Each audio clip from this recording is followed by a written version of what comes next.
ગુજરાતભરની passport કચેરીઓને બોમ્બથી ઉડાવી દેવાની ધમકીનો મેલ મળતા તંત્ર દોડતું થયું હતું.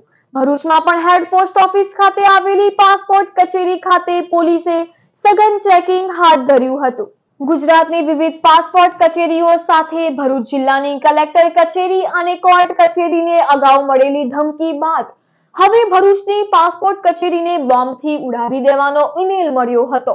ધમકીની માહિતી મળતા જ પોલીસ કાફલો ઘટના સ્થળે દોડી આવ્યો હતો.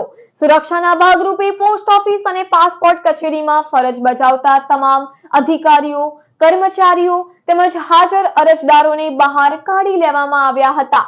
સ્થળ પર પોલીસ દ્વારા સઘન તપાસ હાથ ધરવામાં આવી હતી. બોમ્બ સ્ક્વોડ અને ડોગ સ્ક્વોડની ટીમ દ્વારા પણ ચકાસણી કરવામાં આવી હતી અને સમગ્ર મામલે તપાસ ચાલી રહી છે. અને ધમકીભર્યો ઈમેલ કોણે અને ક્યાંથી મોકલ્યો તેની દિશામાં સાયબર ક્રાઇમ શાખા દ્વારા કાર્યવાહી હાથ ધરાઈ છે.